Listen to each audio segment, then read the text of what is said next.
is within. The Bible says, look within, not without. And this time the adversary is within. The aliens in your blood are the thing that's holding down your lifespan to about 70 or 80 years. We knew that many, many generations ago, according to the sacred texts, they lived to be several hundred years old. Solomon, David, Methuselah, etc. So we've rated about a dozen different medical textbooks, including Gray's Anatomy, and we've published the exact spots of where you can access the lymph tissue where these germs are going to be hibernating after you're totally well and get a clean bill of health. In about 3 to 5 years, you will reinfect yourself because many of these viruses are latent. They're germinating.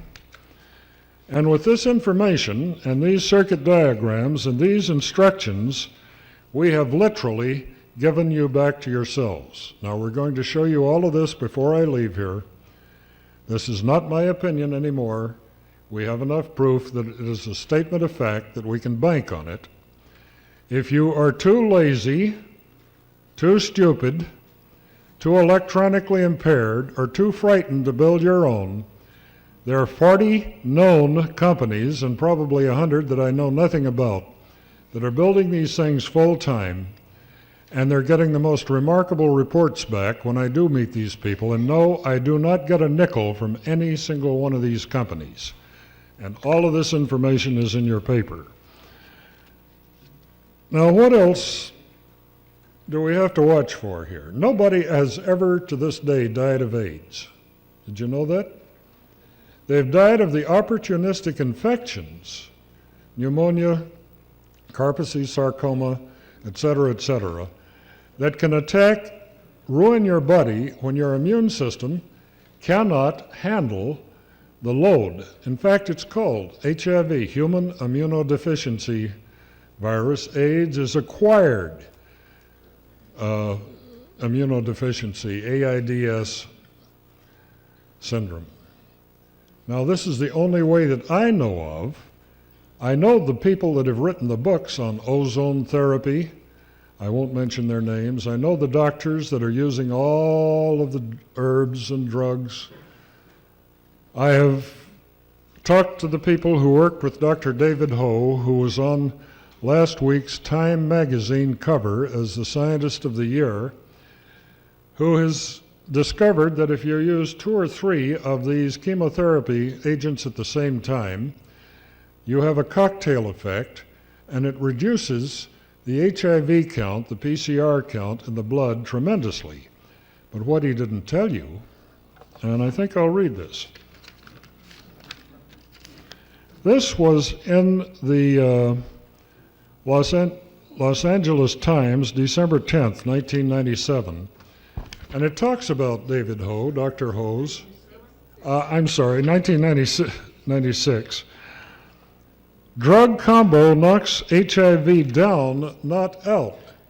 An amazing thing happened. They took some of these patients that were on combination therapy, which incidentally cost $20,000 to $60,000 a year. As soon as they stopped taking these cocktails, they're called, or combinations, they got immensely higher elevated, up in the millions and billions AIDS counts, as though these chemotherapy agents, AZT, DDI, DD5, etc., had held this viral load down in the blood as long as they were taking it. The minute they stopped, it rebounded.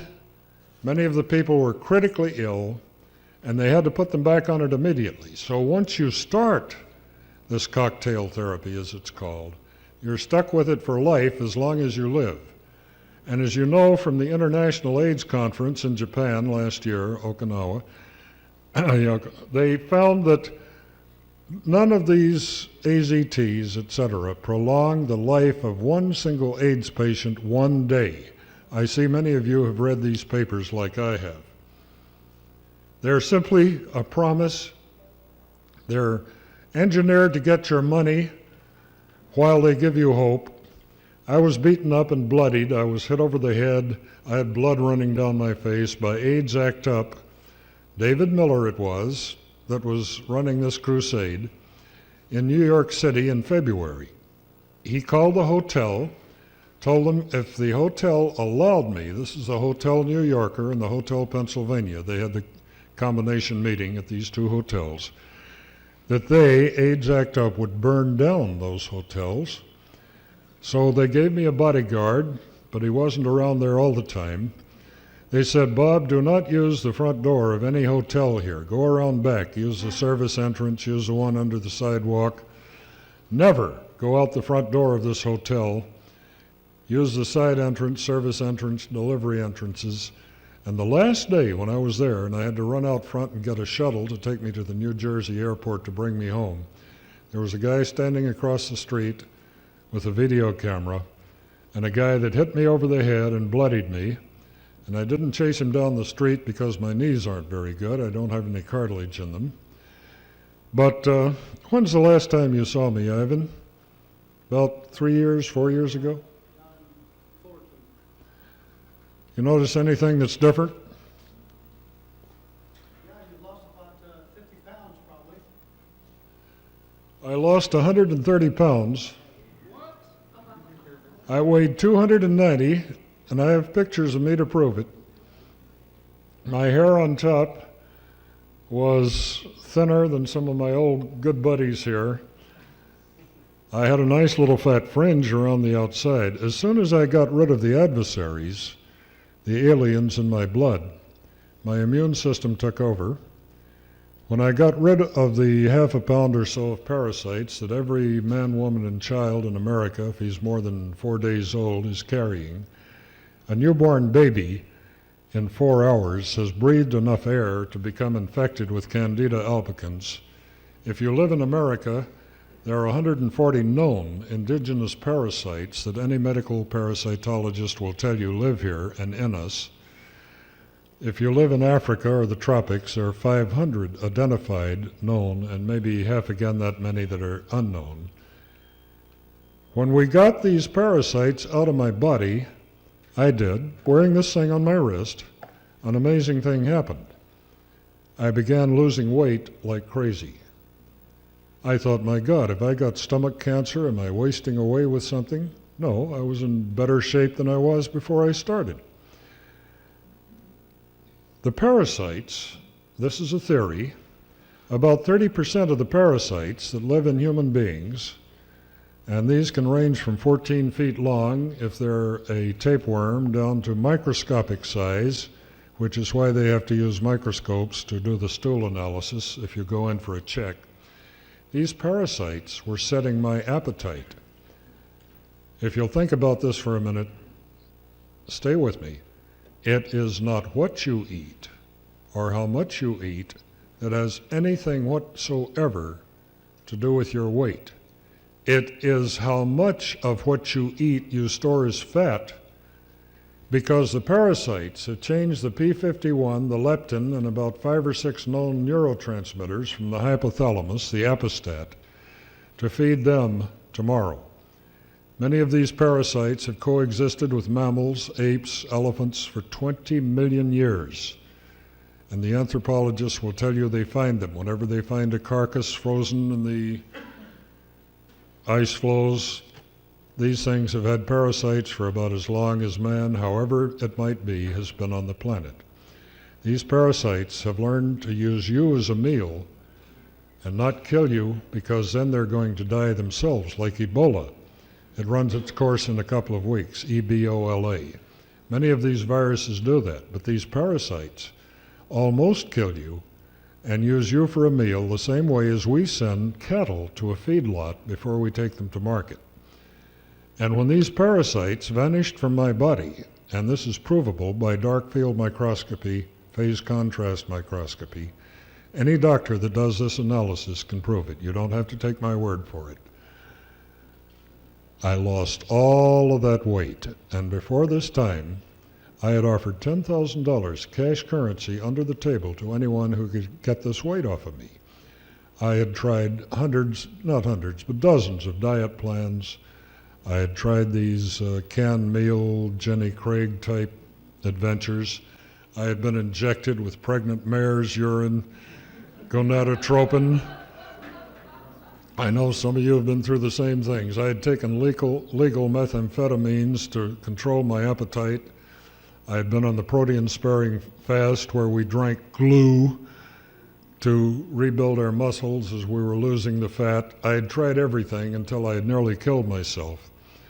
And until I found the true cause of what I believe is, well, about 30% of the people who are overweight, and this was certainly me.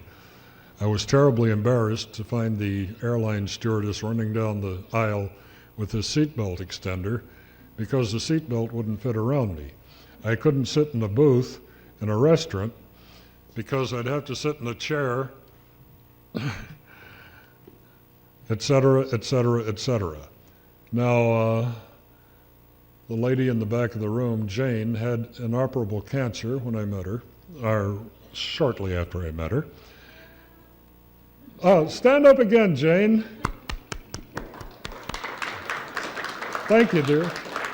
She said, I'm going along with blood cleansing here, and not the chemotherapy and radiation that the doctor had said that if I do not have, I will surely die. And her daughter was just outraged. Kathy and her mother just about had a knockdown drag out because her mother didn't do all of this chemotherapy and have her hair drop out and her stomach. Well, you've heard the stories. Now she's totally well.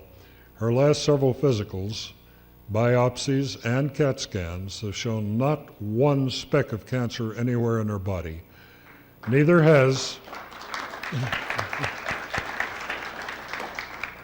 have dozens and dozens of terminal cancer patients. We always have some at every talk that I do. Is there anyone in here who has tried this device and found that he's now clean of cancer or herpes or anything? Okay. You'll be hearing about this in the future. My attorneys have told me to stay off of all talk shows except the underground. Has anyone heard me on Roy Tuckman, KPFK? 1, 2, 3, 4. For the people listening to the tape, that's about 12 people in the room. Roy lets me tell it like it is. Roy Tuckman, God bless him. He's enriched my life on giving me the details of the man-made viruses, the New World Order. I wouldn't have known about these things because I didn't read these books until Roy perked my interest. So even if he looks a little liberal to you, maybe he's doing a marvelous job in getting the people given back to themselves. Now, why does this work for cancer? We started out working with viral and microbe and parasitic diseases. When oncologists in the East began reporting many cancer cures, we had to have a telephone conference between about 4 or 5 of us. Now, what's really happening here? I don't believe it until I see the medical proof. So I guess you know that about 3 months ago, Explorer magazine published an article entitled Total Cancer Remissions Through Blood Electrification Combined with Silver Colloid. And this article, this 2 pages, is reprinted in its entirety in the paper that you should be taking home with you because you might need this in your medicine cabinets when a lot of these man-made viruses are going to be unleashed by the New World Order. And I guess you have been privileged to hear Leonard Horowitz at this very forum. This man is doing magnificent work. His book, The Emerging Viruses, etc., I met him and had my first talk with him down at the National Health Federation this weekend. He's a gentleman and a scholar, and he is right. Social Security, let's take it easy, does not want you to live if you get to be 65. Now, I'm way past that. I don't act like it, but I am way past that. I'm in my 70s. The director of Social Security, I will not mention his name because he picks me up at the airport when I'm in Washington and drives me where I'm going. I've stayed in his house. Says, Bob, we want anyone who reaches 65 to be stored like cordwood in an old age home, given mind control drugs like Valium, and let him die because Social Security is bankrupt now.